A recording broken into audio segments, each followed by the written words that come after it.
Bom dia, boa tarde, boa noite, sejam bem-vindos a mais um vídeo aqui no canal.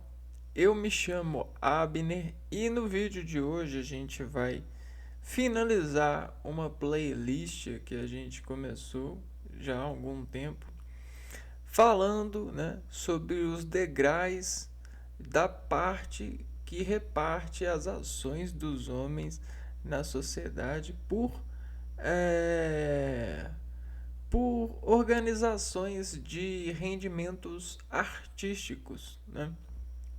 E isso foi uma virada de chave de implementação social muito grande que até hoje nós somos bastante gratos pelas pessoas, pelas famílias, pelos homens e mulheres que viram no sacrifício dos seus filhos e de si mesmo, pelo lado artístico, uma nobre e implementação de prazer em representação em vida, né? Porque sem a arte a gente não consegue significar a vida também, a gente não consegue olhar para a vida com filtros de purificação, de contenção das realidades, principalmente das dores que nós sentimos com o passar do crescimento e da desimplementação das suspensões, né, que nós muitas vezes fazemos dentro dessa realidade de suspeitar das dores, né? Porque a falta de implementação de conhecimento, a falta de arte,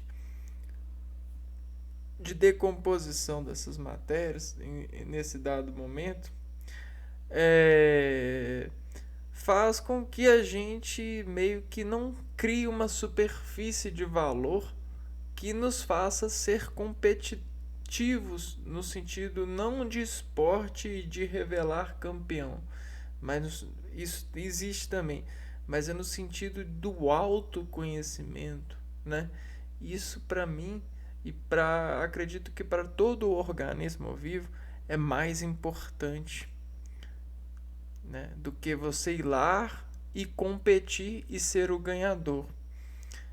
Na verdade, a maioria dos ganhadores, dos competidores, dos atletas são apenas personagens que redimensionam estéticas de impressão de valor, né? Eles não, eu acerto para vocês que eles não amam o que fazem. Eles amam o retorno daquilo que eles fazem, né? Ou seja, a vitória não é o amor é o retorno da prática, né? É a prática junto da emoção de estar ali em prática e de ser é, recebido de bem por estar ali na prática, né? Sabe quando a gente aplaude o filho e fala assim: parabéns, meu filho, estou orgulhoso de você, estou satisfeito de você estar aí onde está. O filho, ele vibra, ele sente, ele que completou, que fez a sua parte, que foi condecorado pelos seus criadores, né? Seus heróis, aqueles que lhe trouxeram a vida. Então é como se eles ganhassem o título de independência, como Pedro II fez com o Brasil em 1922, se eu não me engano. Então, geralmente é isso, né? Existe esse lado de buscar é, buscar essas adequações. E olha, eu assumo dizer que foi muito difícil chegar nesses lados artísticos, né? Porque levaram anos para que as pessoas consolidassem isso no transporte e na educação das atividades dos personagens de suas regiões, né? Então houve muitas discussões, muitas brigas, muitas vontades e desejos de arquiteturar isso sobre os ofícios da passagem do tempo e dos trabalhos. Isso trouxe os seres a buscarem vocações e vontades para estarem juntos, né? E, e esse juntar e essa brincadeira começou a ganhar um rendimento de classe, né? Assim como a gente tem as classes uh, de estar sobre a mesa, de utilizar os talheres, né? Antigamente existia escolas técnicas disso, né? Uh, de quais talheres usar, como servir a mesa, como estar na presença dos pais. Por que levavam isso a sério, né? Porque isso era conhecimento, era prática, né? Existia um valor sobre isso, né? Que a gente sempre quer alcançar um valor, né? Uma resposta cognitiva, algo que nos diz que estão satisfeitos com a nossa presença, né? Então a sociedade ela foi criando essas técnicas artísticas e a gente foi vendo isso de cima para baixo. A gente foi descendo essas escadas do tempo, né? Se você voltar na playlist aí, você vai ver que a gente passou por várias fases que a academia, né, consente e cientificamente um agrupamento de valores estéticos, né, conjuntos que assumem aquilo que a gente chama de artes. Nesse caso, a gente está falando de um rendimento artístico de fases que são consolidadas na história por momentos, né? A gente tem os momentos do lado modernismo, os momentos do lado do romantismo, do lado do nacionalismo que a gente viu. E cada uma dessas fases foi importante porque abrigavam os personagens, as escolas, as linhas de implementação técnica sobre as diversões comunitárias, as diversões que conseguiam reger e sustentar a comunicação, a comunhão dos seres por um elemento, né? E aí você começa a implementar artistas e elementos artísticos e você tem a comunhão, a cognição que media-se por esses artefatos de impressão, né? Arte lembra a artéria, o pulsar, o compromisso de pulsar esse sangue, né? Quando a gente não pulsa mais o sangue, não tem um motivo, não tem um destaque, não tem uma competência para nos guiar. Então a gente precisa de pulsar o sangue. E é bom que existam pessoas comprometidas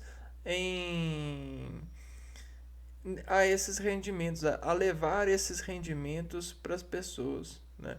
Para banhar as pessoas com as artes. E aí essas pessoas a gente chama de professores, né? Bom, o primeiro professor da vida dos seres humanos são elas mesmas, né? Pode parecer muito individual, muito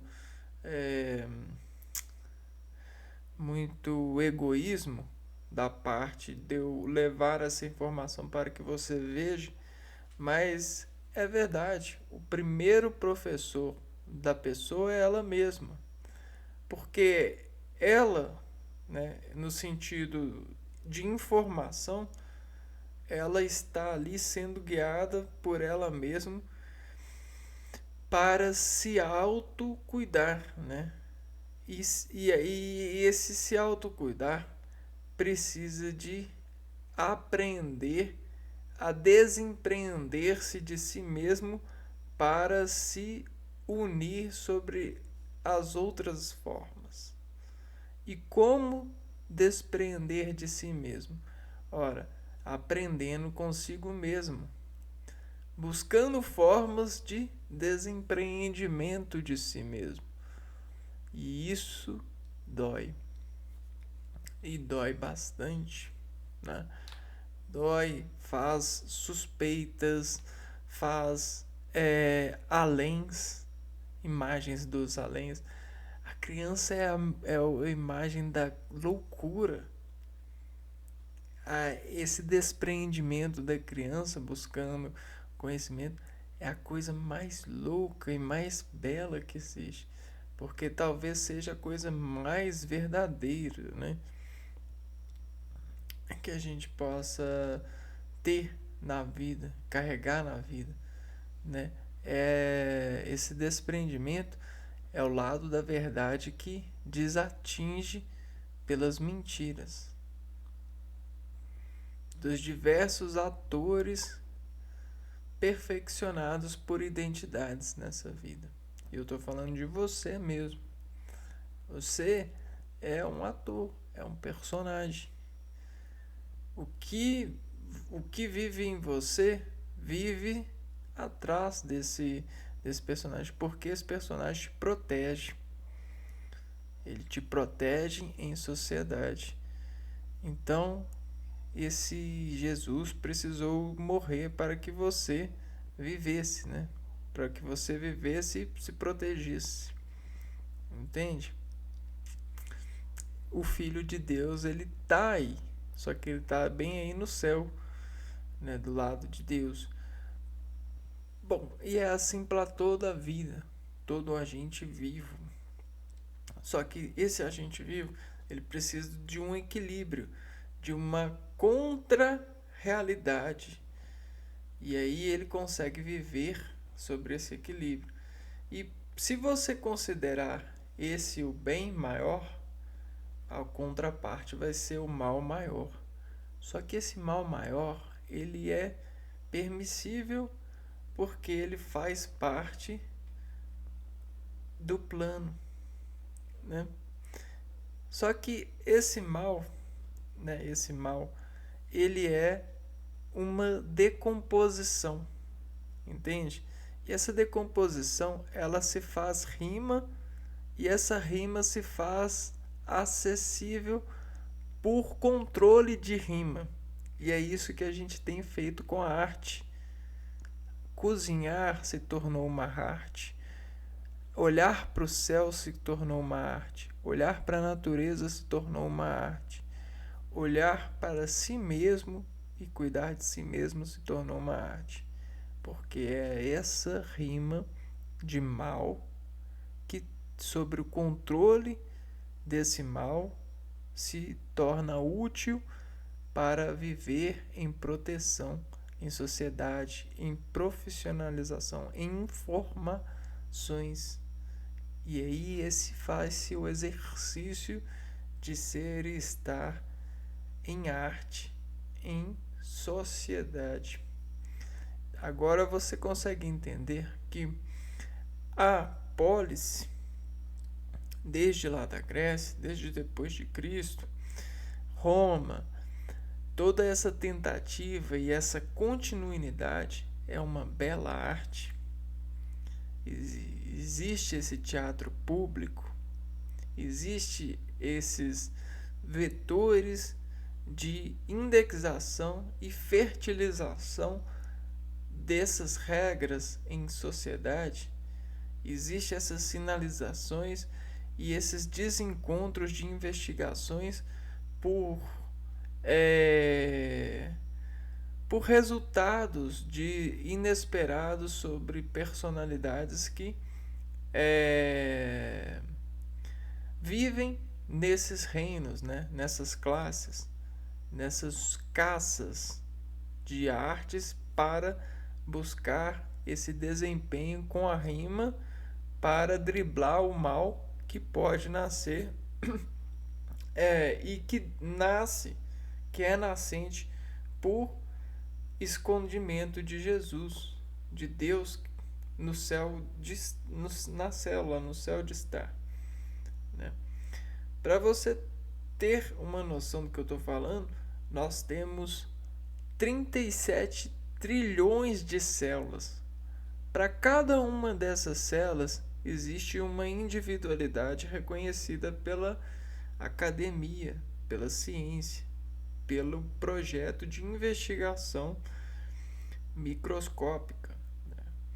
E para cada uma dessas células em individualidade existe a interpretação da rima desse indivíduo por núcleo sensitivo. Então a gente tem uma razão e uma contra-razão que a gente chama de sensação. E quem que raciona, quem que acessa essa célula? Quem faz sensação na célula? É o meio exterior a ela, não é mesmo? Então, esse meio exterior a ela é a organização do exterior, é a organização social.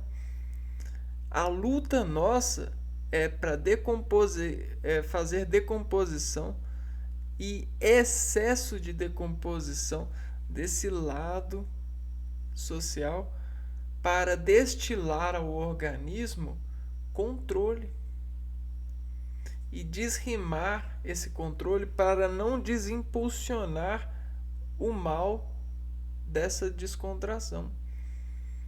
E isso é artístico. Então a arte está bem empregada no português e está na física, na mecânica, na química do organismo. E isso é sobreviver, e isso é levar a sobrevivência a um estado de bem. Então existe uma arte de se cuidar, existe uma arte de tomar banho, existe pessoas que têm medo da arte e criam grades artísticas, ou seja, regras diárias, né? De viver diariamente sobre regras, porque tem medo do mal que vive dentro de nós, que é reflexo de Deus, é reflexo do ponto do Criador, né? É aquela coisa mais viva nascendo que precisou desinformar-se pelo mal que existe exterior, que é a sobressensação desnecessária, né? Mas que ela está aí, está exteriorando, e a gente precisa de camadas para nos tornarmos associativos. Então agora a gente sabe que essas camadas são artes e que nós navegamos entre esses planos artísticos e nos encontramos tecendo atenções para essas tensões de impulso ou desimpulsos nervosos encontrados nos meios exteriores ao nosso organismo. E agora a gente sabe que a associação às artes nos faz exceder e às vezes nos encontrar em navegações de planos artísticos por contrações orgânicas, por elevar sensações às células, né? Então a arte ela tem o poder de curar. Eu sei que tem muitas pessoas, né, que vão estudar ou estão estudando que buscam ser patrocinadores de fé. O que são patrocinadores de fé? É que elas escolhem uma imposição de patrocínio e vivem sobre descarregar ela. E as outras demais não são como elas são. Vou dar um exemplo. Se eu me descarrego para levar a fertilidade para um empreendimento artístico social, vou falar um aqui, ahn, para a arte, ahn, de trânsito, né? Para a navegação de trânsito, né? Eu vou acreditar que por patrocínio, por fazer parte dessa estratégia, eu vou acreditar que isso é tudo, né? Essa é a arte. Existe esse lado de patrocínio que leva as pessoas a colocarem as demais artes para uma baixa de cura, né? Lembrei aqui, ó, um bom exemplo. A indústria médica, né? Por exemplo, toda a equipe, todo o pessoal dessas áreas, assim, elas vão patrocinar, elas vão tendenciosamente patrocinar por fluxo de mensagens, por fluxo de associações, por fluxo de crenças de que a farmácia, os medicamentos, esse lado químico, é a melhor escolha, porque tem ciências, tem provas, tem resoluções e tem muitos patrocinadores que são amigos uns dos outros. E aí a festa está na desorganização da cura por arte das ciências farmacológicas. Só que se eu encontrar um empreendimento de atletas e se eu conversar com eles, eles vão falar que a arte, a cura, né? Se eles não forem patrocinados pela empresa da farmácia, né? Eles vão falar que a cura está na atividade física. Então tem esses paradigmas, né? Se eu for conversar com outra pessoa que tem a vida e patrocina a sua vida a elevar a arte para um templo, ela vai falar que esse templo artístico, a gente tem vários templos e até mesmo templos escondidos. Eu não estou falando de templo de religião, por exemplo, a igreja, ou um templo budista, ou uma meca da vida. Estou falando de templos até mesmo de salas de aula, templos de supermercados, templos de estacionamentos. E aí, dependendo do sacrifício do patrocinador, daquele que tem lábia cheia para poder falar disso e daquilo, existe essa disrupção de elevar aquilo a um crédito de salvação, né? Aquela arte como uma salvadora. Só que eu assumo aqui abertamente que qualquer arte tem o poder de salvar, se a pessoa acreditar. Então a salvação artística está no destemperamento de potencial de acreditar e se ativar por acreditar nisso. Então, uma indústria que mexe muito com isso são as bombas midiáticas, são os jornalistas, principalmente os jornalistas da televisão. Eles soltam uma bomba de jornal, né? Uma notícia, uma bomba, um lado bombástico. E aí, quem assiste essa arte e se acredita, ela se despotencializa, né? Dessinapsaliza para potencializar-se ionicamente sobre essa miragem, né? Sobre essa informação.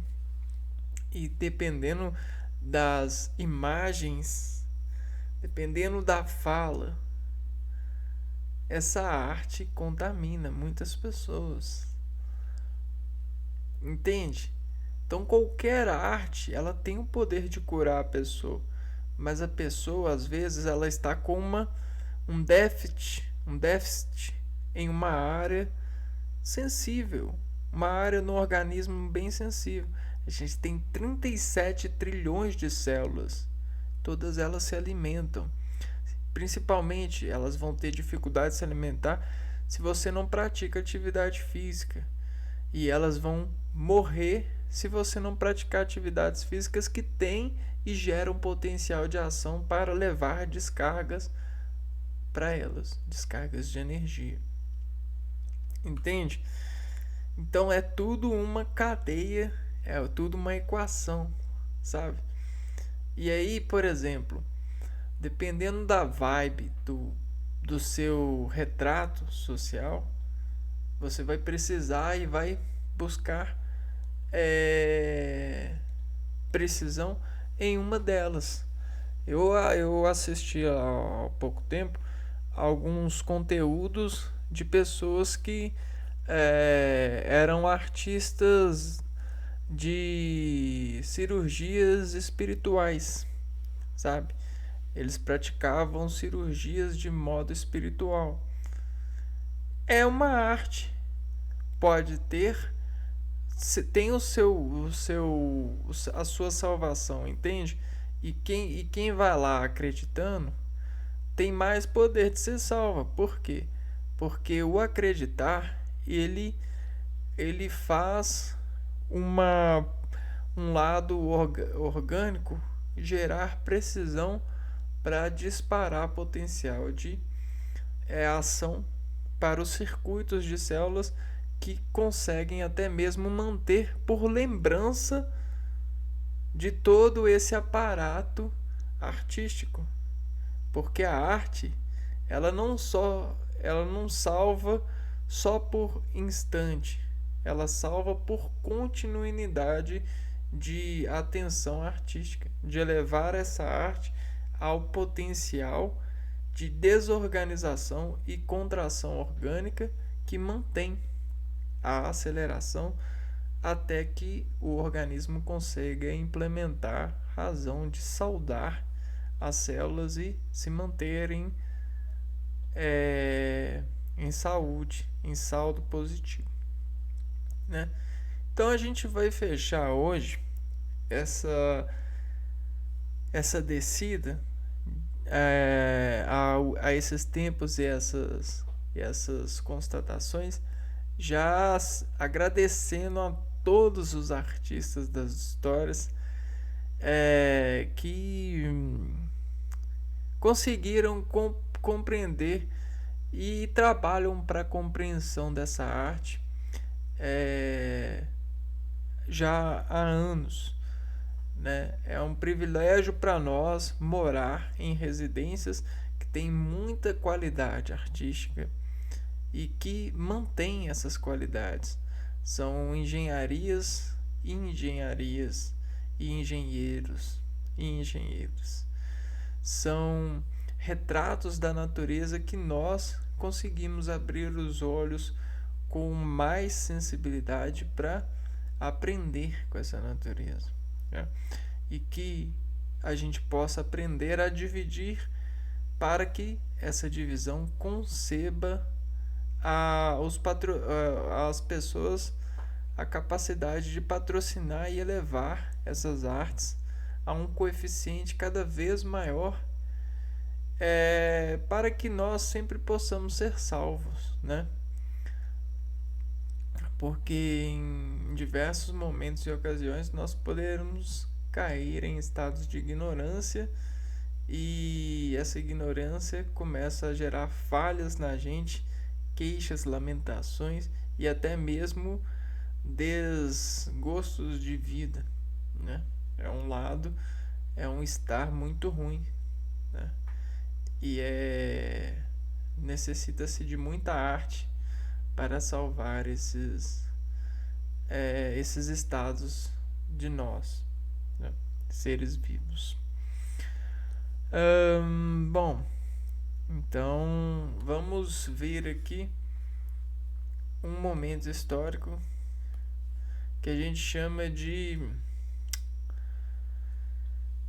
trovadorismo, né? A A gente tem essa palavra assim que diz encanta, né? Coloca em, em, em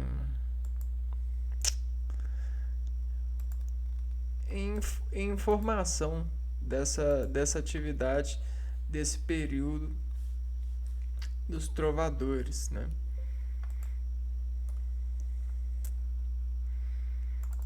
Uhum. Então vamos lá, vamos entender o que é o trovadorismo. Trovadorismo, século XII ao século XIV. Vamos lá.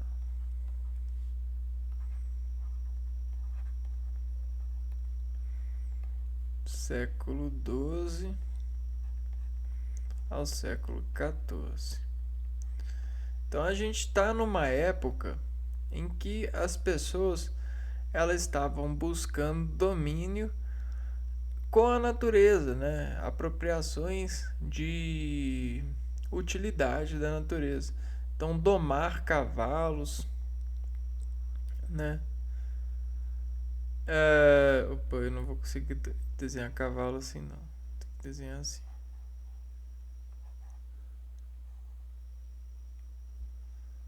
É,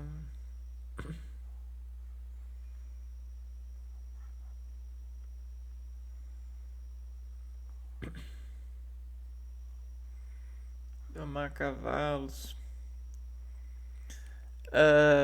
Para acessar os cavalos, domar animais, gados, domar as sementes, plantas, mas não só para ensinar com utilidade as pessoas a trabalharem sobre a plantação e sobre as agriculturas e as sociedades que estavam nascendo a partir da utilidade disso, mas para domar e gerar melhores organizadores, né? Melhores pessoas. A arte ela tem esse poder também de ajudar na educação. As cantigas trovadorescas tematizam o amor cortês e o sofrimento amoroso. Cantiga de amor. A saudade do amigo distante, cantiga de amigo. A crítica velada sutil, cantiga de escárnio. E a crítica explícita, ofensiva, cantiga de maldizer. Essa poesia medieval apresenta caráter teocêntrico. Saiba mais sobre essa escola literária. Vamos ver aqui, ó. Trovadorismo. Movimento literário marcado pela produção de cantigas líricas. Então vamos lá. Cantigas líricas.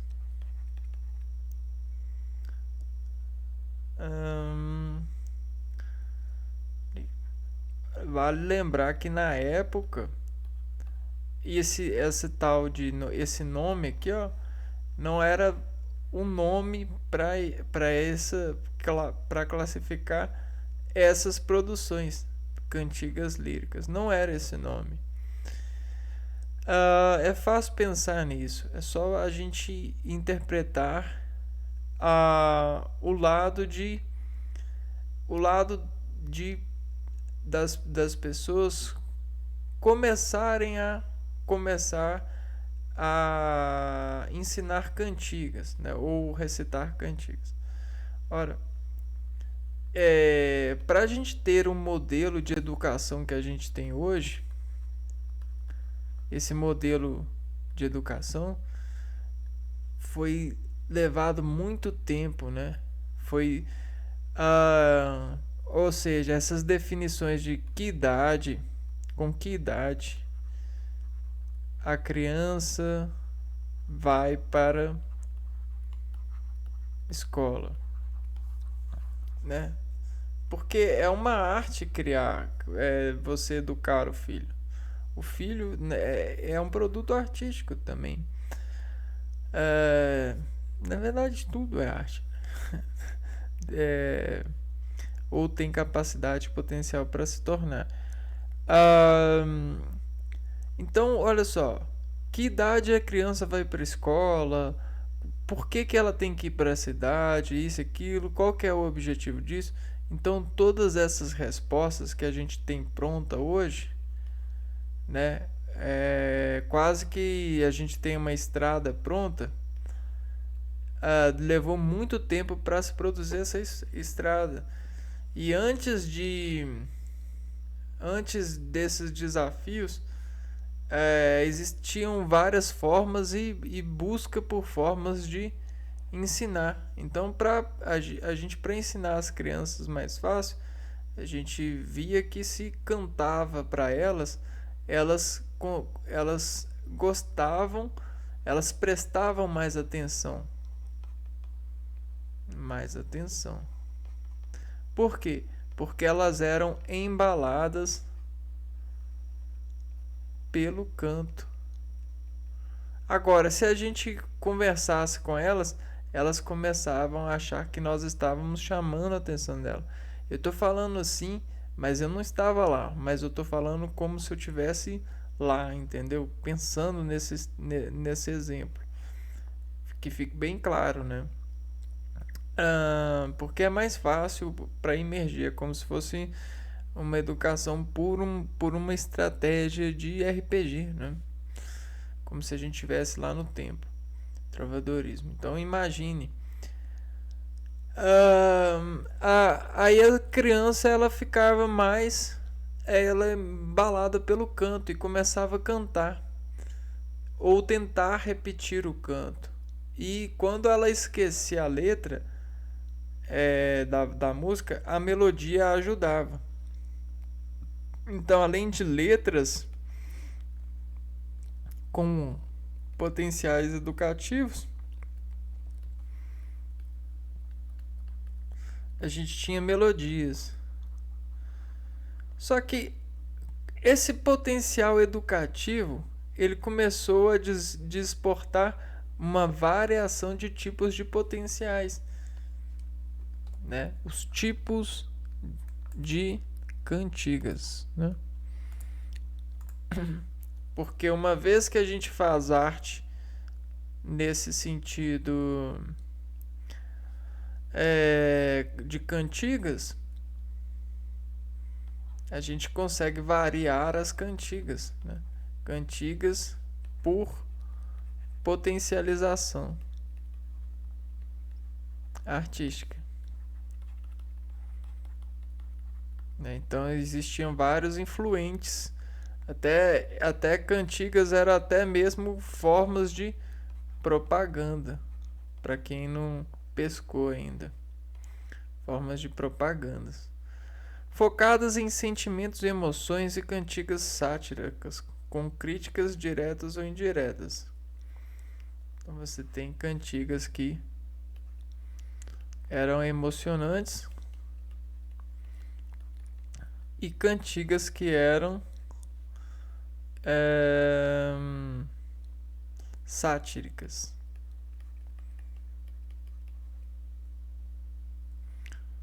Ou seja, eram verdadeiras latas de lixos, né?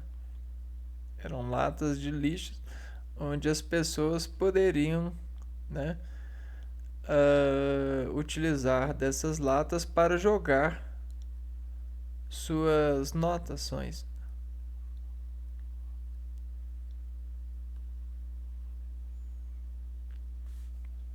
Considero o primeiro movimento literário europeu. Ele reuniu registros escritos da primeira época da literatura medieval entre os séculos XI e XIV.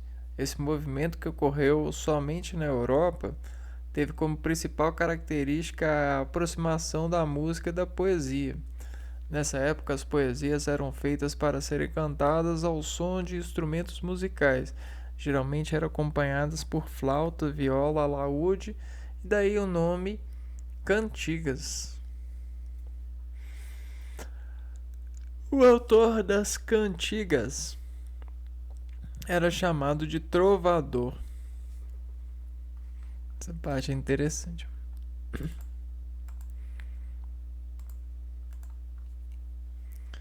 O trovador era considerado o autor das cantigas, enquanto o jogral o jogral as declamava. Jogral declamava. Então a gente pode ter vários jograis. E o menestrel. Além de recitar, também tocava instrumentos.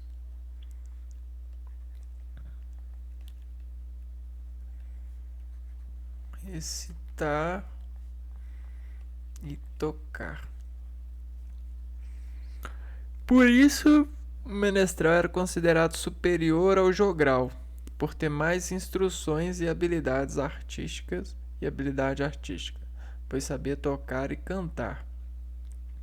Todos os manuscritos das cantigas trovadorescas encontrados estão reunidos em documentos chamados de cancioneiros. Então, cancioneiros são documentos que guardam cantigas trovadoras.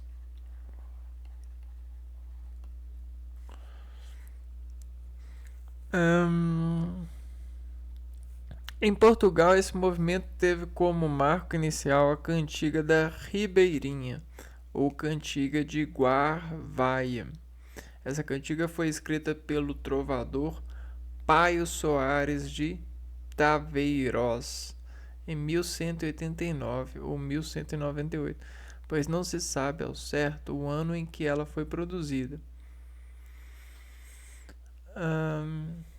A cantiga da Ribeirinha ou cantiga de Guaravaia.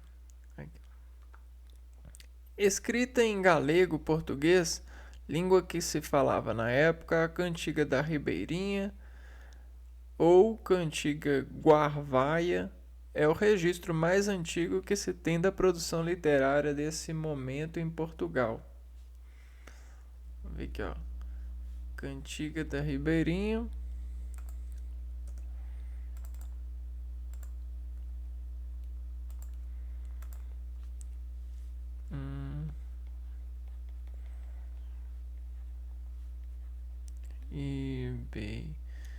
Ribeirinha ou da Guarvaia.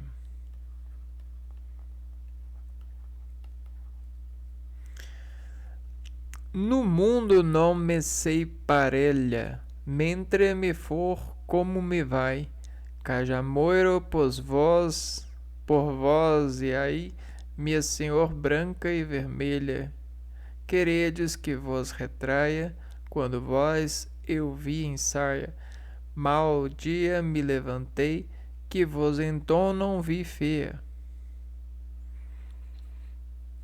Então aqui a gente tem uma cantiga sentimental, né? No mundo não me sei parelha. No mundo não me sei parelha. Não é me é para sempre, né? Parelha. Mentre me for, como me vai. Cajamoiro por vós eia. Cajamoiro por vós, minha senhora branca e vermelha. Então aqui é muita emoção, né? Queredes que vos retraia quando vos eu vi em saia. Mal dia me levantei, que vos então não vi feia. Sei lá, embora o trovadorismo tenha surgido na região de Provença, sul da França, ele se espalhou por outros países na Europa como os trovadores provençais eram considerados os melhores da época. O seu estilo foi imitado em toda a parte. O trovadorismo teve seu declínio no século XIV, quando começou outro movimento da segunda época medieval portuguesa, o humanismo. Vale lembrar que a fala é algo é algo natural, porém a fala com outro sobre informação não, não é natural. A gente não faz isso natural, então a gente criou um meio de naturalizar isso. E até hoje isso é um desafio. Criamos um meio de naturalizar a fala. Porque todos nós falamos várias línguas. Se você não entendeu isso ainda, nós falamos várias línguas. Porque a fala é energia, né? A fala é energia de associação. Então, quem trabalha, quem bate em alguma coisa, quem se movimenta, está falando, né? Está falando sobre outras bocas do organismo, outros produtores de som. Só que a boca, ela produz um som diferente, um som que a gente define como som harmônico, né? Diferente dos outros sons que têm potenciais para se tornarem harmônicos se forem informados, ou seja, se forem capacitados com cavidades, geometrias de, de ressonância, né? Então, a boca ela já foi feita com capacidade ressonante, graças ao graças à traqueia e ao diafragma, né? Que empurra o ar que o pulmão consegue se preencher sobre a narina, né? As narinas e a boca. Então tem toda uma matemática nesse sistema. E aí quem conta, quem fala, consegue domar essa matemática e trabalhar bem com esse órgão, né? Os órgãos sensitivos, o pulmão, o diafragma, a traqueia, a boca, o nariz. E não só isso, mas como também o lado de potenciais de ações do sistema nervoso que emite, né, a plexos nervosos, para que você consiga materializar essa matemática nesse sistema. Então a gente consegue trabalhar também com o cérebro, a parte do cérebro que controla esse sistema. Então a gente tem essa marcha. E aí, como a gente buscou naturalizar a fala, ou seja, esse mecanismo aqui, a gente instalou uma rede de contenção dessa fala, né? A gente fala o alfabeto. E a gente colocou muito amor nesse alfabeto, e esse amor no alfabeto começou a criar rima alfabética para organizar a matéria. Então isso é uma arte em tanta. E aí, para que as crianças conseguissem nascer já encantadas com essas crias de rimas alfabéticas, os pais, os personagens, os irmãos e irmãs, os tios e as tias começaram a fazer as cantigas porque viram que tinham potenciais para isso e isso conseguia fazer as crianças um prestígio, né? Isso era um presente em tanto para as crianças, né? Isso é o sacrifício já sendo instalado. Olha só, com muito amor. Não é uma história bonita? Isso é lindo demais. É. Ah, características do trovadorismo. Vamos ver as características.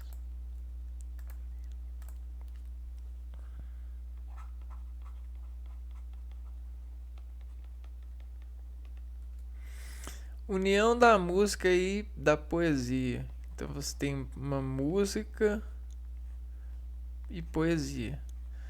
Música é melodia, né? Melodia e poesia. Recitação de poemas com acompanhamento musical.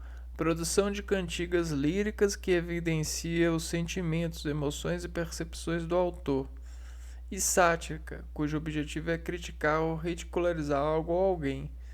Então, quando a gente está com o sentimento preso aqui, ó, a gente está com um sistema pressionado, preso e acionado por sentimento. Quando a gente consegue soltar esse sentimento para fora com uma forma, né? A gente consegue se ver livre do sentimento. Então a gente tem essas 3 fases aqui, ó. E aí o sentimento ele pode ser dicotômico em um dado momento na sociedade. Ele pode ser um sentimento emotivo ou um sentimento de crítico, né?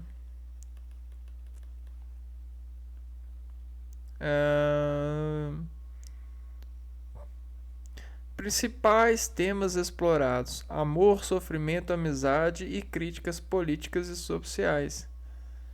Crítica política, social e amor, amizade. Então tudo tem esses blocos de contenções motivacionais. Contexto histórico do trovadorismo. O trovadorismo teve origem no continente europeu durante a Idade Média, um longo período da história que esteve marcado por uma sociedade religiosa. Nele, a Igreja Católica dominava inteiramente a Europa. Olha, até hoje a Igreja Católica pratica esse lado trovador, né? Isso não saiu da celebração. E acredito que existem muitos trovadores, só que com atualização. Então, querendo ou não, esse lado trovador existe hoje, só que ele foi atualizado, né? Sofreu engenharia de peça, né? Nesse contexto, o teocentrismo, Deus no centro do mundo, prevalecia, cujo homem ocupava um lugar secundário e estava à mercê dos valores cristãos. Só que na época do trovador, Deus era o centro do mundo. O que isso significa? Que Deus que mora em nós, né, que foi sacrificado por escondermos Deus entre camadas, né, a verdade que é a nossa verdade, né, era o centro de educação do mundo, de valores, era o centro, né? A gente não tem os centros comerciais. Esse centro era a base, né? Era aquilo que a gente tinha para organizar a sociedade. Hoje em dia a gente tem nesse centro o lado humano que a gente considera. Então esse lado humano, esse humanismo, é descendente do teocentrismo, né? Então o Deus virou um homodeus. Dessa maneira, a igreja medieval era a instituição social mais importante e maior representante da fé cristã. Então esse dado é importante, ó. A igreja medieval era a instituição social mais importante. Agora que vem, ó, instituição social. Ou seja, trabalho pela sociedade. Um trabalho para a sociedade é uma organização social. Só que para proteger a igreja sobre tudo essas várias sátiras, lamentações, brigas, guerras, faltas de direitos, a igreja foi sendo afastada disso. Ela que ditava os valores influenciados diretamente no comportamento e no pensamento do homem. Assim, somente as pessoas da igreja sabiam ler e tinham acesso à educação. Vale ressaltar que esse ditado, ele pode ter vários... Esse ditado, essa influência, ela pode ter várias, dependendo do seu estado de humor, várias interpretações.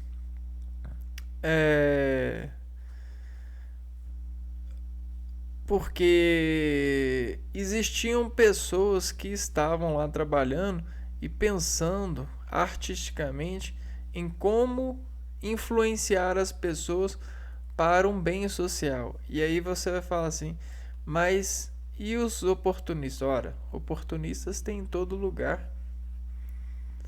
Ora, se você vê um fruto em uma árvore e você não souber de quem que é a árvore e você estiver com fome, você não vai... Só que existem várias versões de oportunismo e várias versões de contar as histórias desses oportunistas, né? Então a gente precisa tomar muito cuidado com essas bombas de informações. Nesse período, o feudalismo era o sistema econômico, político e social que vigorava, baseado em feudos, grandes extensões de terras comandadas pelos nobres. A sociedade era rural e autossuficiente. Nele, o camponês vivia miseravelmente e a propriedade da terra dava liberdade e poder.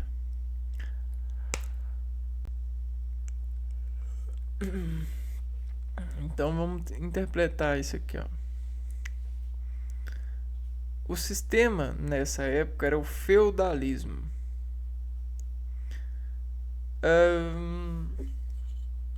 Sistema econômico, político e social que vigorava. Então, na época do trovador, a gente tinha o feudalismo. Grandes extensões de terras comandadas pelos nobres. Então, feudalismo, a gente tem um tantão de terra. Um pouco isso aqui é como se fosse Belo Horizonte. Ou qualquer capital, né? Vamos pôr que é um estado, né? E aí, comandado pelos nobres. E aí você tem os nobres aqui, ó. Nobres. Comandado pelos nobres. A sociedade era rural e autossuficiente. Sociedade rural.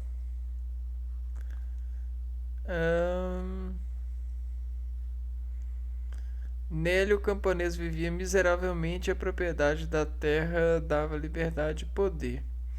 Ora, eu não sei como eu coloco esse miseravelmente na exposição para vocês. Mas se isso aqui é uma extensão de terra muito grande, uma parte dela assim já é muito grande, né? E por exemplo, os nobres, eles viviam nessas terras e controlavam essas terras. Então, tinha os nobres aqui, nobres aqui, nobres aqui, família de nobres aqui. E aí esses nobres iam se casando, casava com aqui, E aí gerava mais famílias. E o resto das terras eram pessoas, né, que trabalhavam. Poderia ser camponeses, filhos de escravos de guerra, isso e aquilo, ou pessoas que chegavam, né? Só que aí era mais ou menos assim, né? Ahn, é, leva muito treino para pensar sobre a sociedade nessa época. Não é fácil. Trovadorismo em Portugal, 1189 a 1198, ou 1198 a 1418. Vamos ver aqui, ó. Em Portugal. O trovadorismo português teve o seu apogeu nos séculos XII e XIII, entrando em declínio no século XIV. O ano de 1189 ou 1198 é considerado o marco inicial da literatura portuguesa e do movimento do trovadorismo. 1189 ou 1198. Marco. Marco inicial da literatura.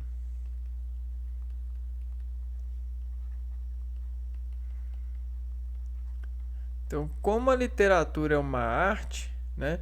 Você pegar o alfabeto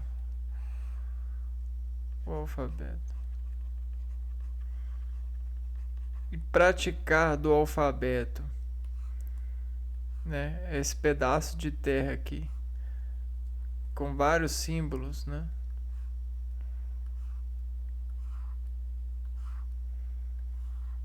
O jogo das matemáticas classificatórias, né?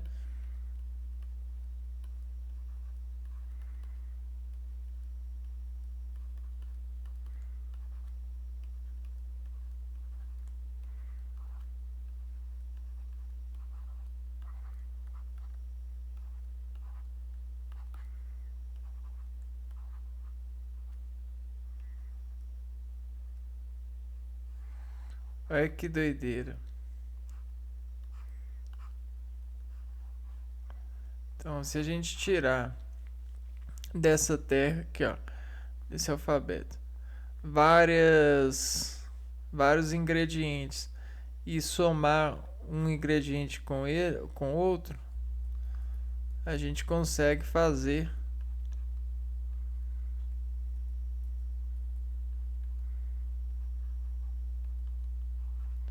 complexos, né?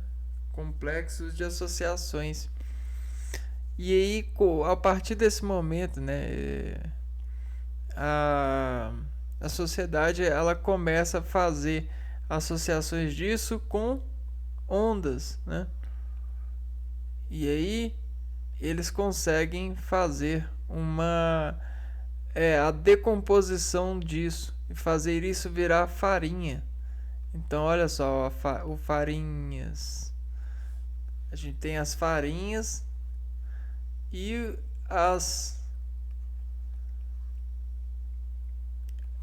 os complementos dessa farinha. E aí eu consigo carregar muitas palavras em farinha. Isso é muito legal porque isso daqui, ó, essa farinha ela pode virar letra e pode virar imagem. Pode virar escultura. Então, a quebra do paradigma tá quando as pessoas começaram a interpretar os moinhos.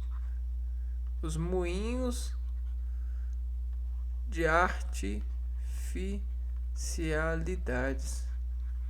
Ou seja, efeitos especiais.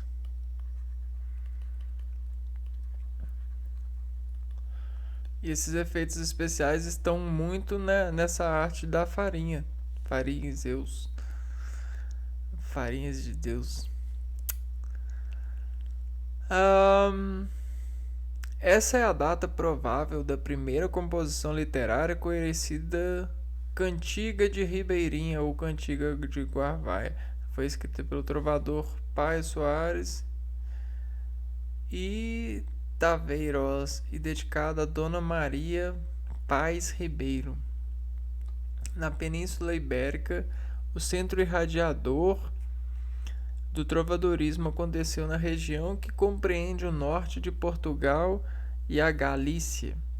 Desde o século XI, a Catedral de Santiago de Compostela, centro de peregrinação religiosa, atraía multidões. Ali as cantigas trovadorescas eram cantadas em galego, português, língua falada na região. Então tudo era uma espécie de jogo, né? De produção artística mesmo. Esse lado de informação. Porque eles não falavam muito. Dá para ter uma noção. A fala não era tão consolidada assim. Embora os textos em prosa tenham sido explorados no trovadorismo, novelas de cavalaria, nobiliários, hagiografias e cronicões, foi na poesia que esse movimento se destacou. Assim temos as poesias trovadorescas, que são classificadas em cantigas líricas e sátíricas. Então a gente tem esse dado novo aqui, ó. Textos em prosa tenham sido explorados no trovadorismo. Novelas de cavalaria, nobiliários. O que são nobiliários?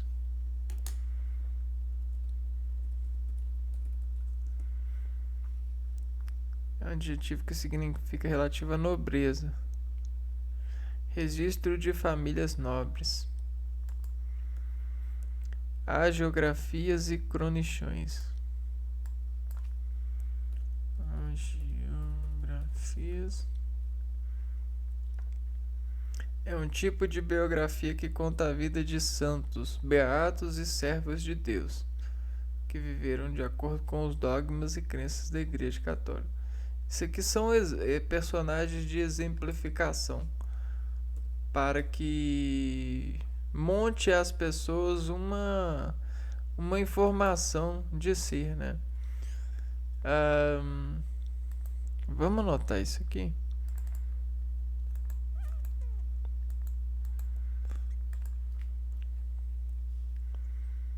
Temos nobiliários, ou seja, textos nobres.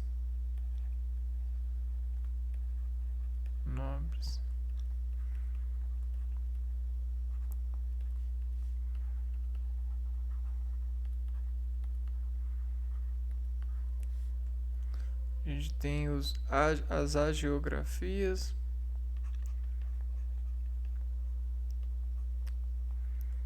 Relativo a santos, né? O que são santos, então? Vamos abrir aqui, ó.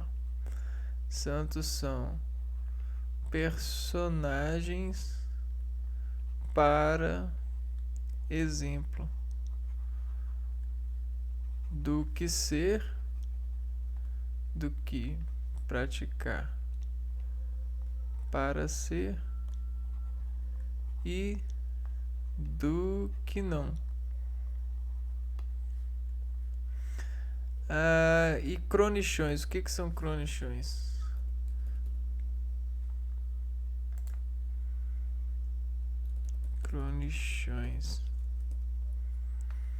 Os cronichões eram textos de prosa medieval que apresentavam fatos históricos em ordem cronológica. Eram as primeiras tentativas medievais de prosa literária. Então, Cronichões. Primeiras tentativas de obras literárias com tempo cronológico.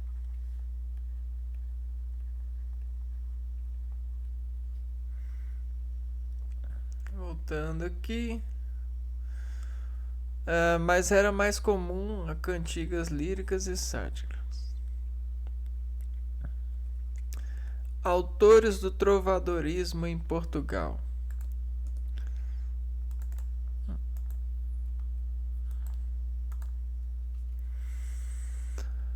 O rei Dom Dinis foi um grande incentivador que prestigiou a produção poética em sua corte. Foi ele próprio um dos mais talentosos trovadores medievais, com uma produção de 140 cantigas líricas e sátíricas. Além dele, outros trovadores que obtiveram grande destaque em Portugal foram rei Dom Dinis,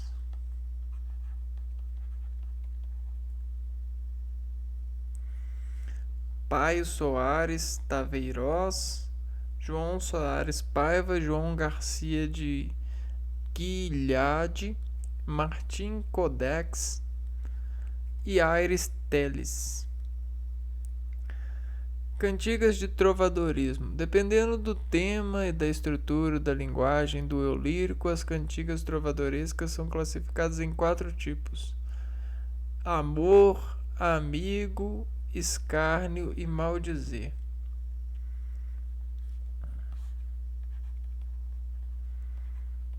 Amigo, escárnio e maldizer. Escárnio. Cantigas.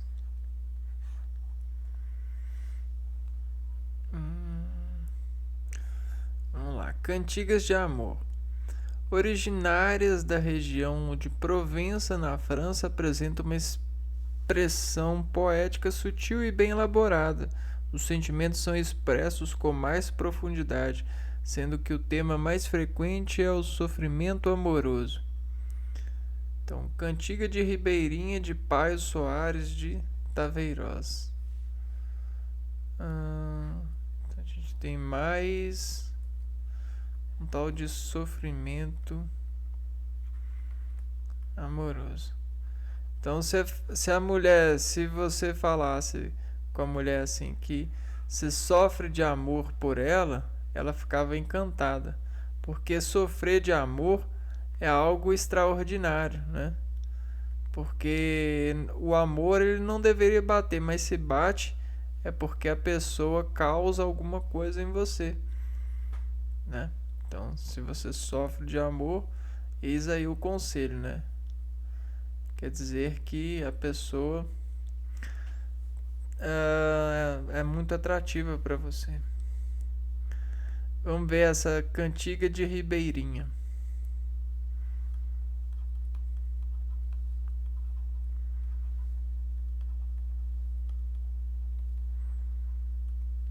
De Paio Soares.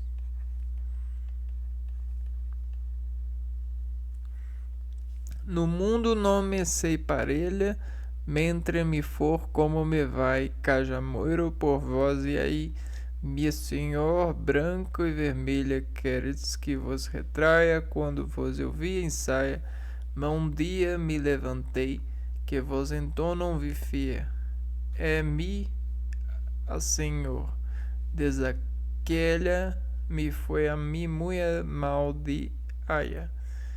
E vós, filha de Dom Paia, moniz e bem vos semelha, de haver eu por vós guarvaia, pois eu, minha senhor de alfaia, nunca de vós houve nem hei valia do Coreia.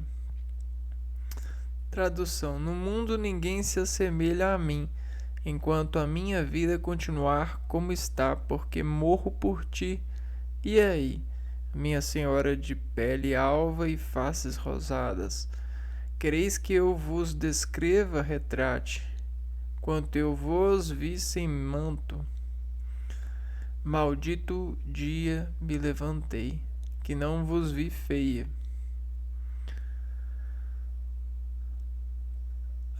E minha senhora, desde aquele dia, ai, tudo me foi muito mal.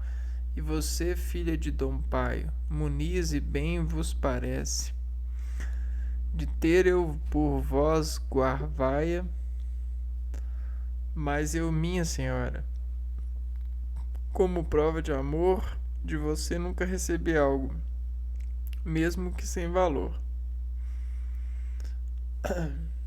Dá para perceber, né? É o sofrimento do trovador.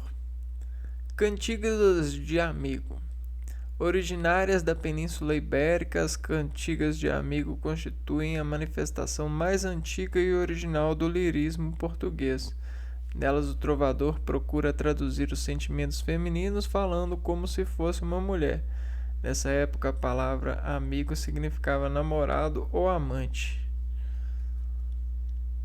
Então a gente tem aqui, ó, namorado ou amante.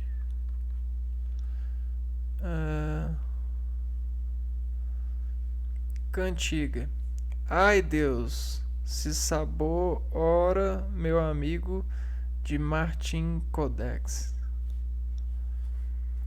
Eu vou passar para a tradução de uma vez. Não tem não. Ai Deus, se sabe ora meu amigo, como meu senheira estou em Vigo e vou enamorada. Ai Deus, se sabe ora meu amado, como eu em Vigo, senheira mãe e vou namorada. Lembrando que isso é uma cantiga, né? Cantada com... Tudo isso aqui é cantado com melodia. Cantigas de escárnio. As cantigas de escárnio são sátíricas e irreverentes. Elas reúnem versos que criticam a sociedade, os costumes e ridicularizam os defeitos humanos sem identificar a pessoa satirizada. Então, elas reúnem versos que criticam a sociedade. Crítica.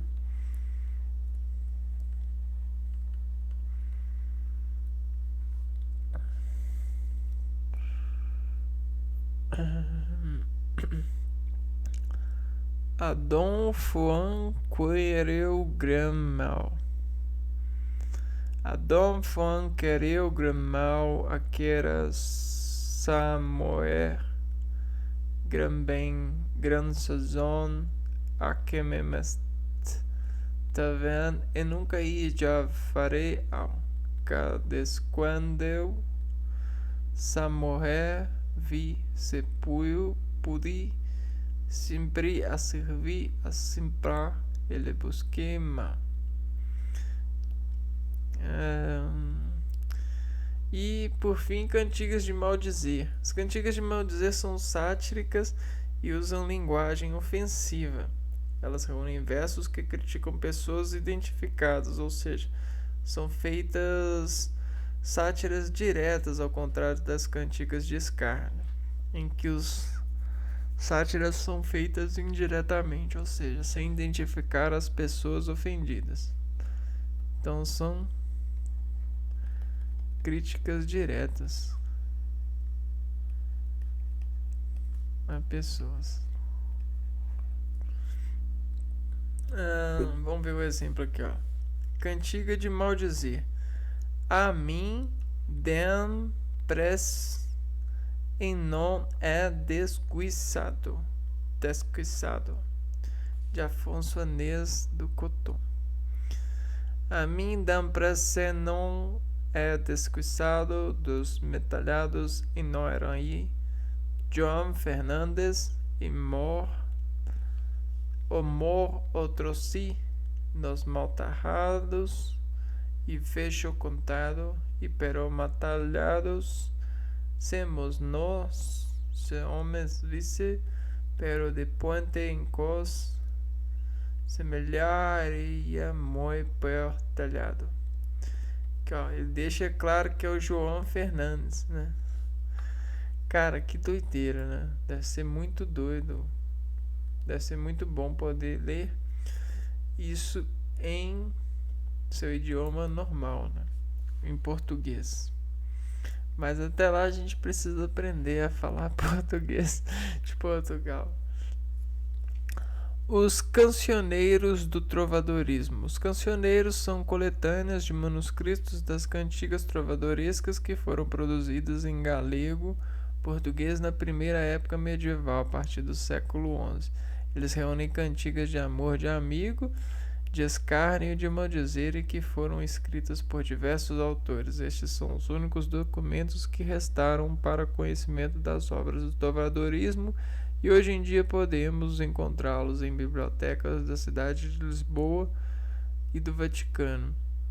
Os 3 cancioneiros que reúnem as cantigas trovadorescas são Cancioneiro da Ajuda, constituído em 310 cantigas. Esse cancioneiro se encontra na biblioteca do Palácio da Ajuda em Lisboa, originado provavelmente no século XIII. Cancioneiro da Biblioteca Nacional de Lisboa, conhecido também pelo nome em italiano, Cancioneiro de Colossi Brancucci. Esse cancioneiro composto de 1647 cantigas foi compilado provavelmente no século XV.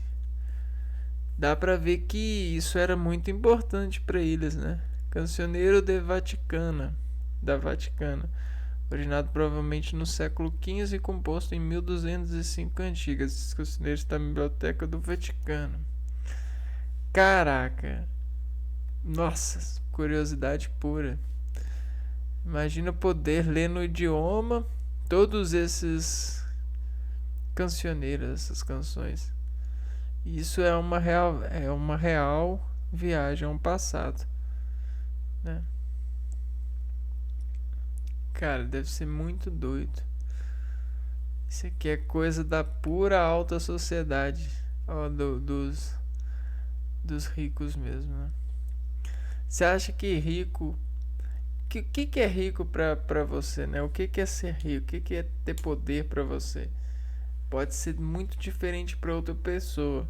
Pra mim, ter poder é você conseguir ler no idioma esses cancioneiros e poder, né, ler, e não só ler, mas divulgar o que lê com reflexões daquilo que leu e estudos sobre aquilo que leu, dos reflexos da sociedade naquela época, e buscando na época de hoje as diferenciações do que tem acontecido com a nossa sociedade. Isso pra mim é poder. Isso é muito doido. Mas isso deve ser para poucos, se a sociedade se preocupa com isso, né? Para poucos, entre aspas, né? Para poderosos, né? É mais ou menos poucos, né? Sei lá. Acho que é poucos. Bom, então eu vou ficando por aqui. Esse foi o vídeo de hoje sobre o trovadorismo e a gente acaba encerrando essa série de vídeos sobre as escolas literárias, né? Foi um prazer estudá-los aqui mediante esses vídeos aqui no canal. Eu vou ficando por aqui. Um forte abraço e fui!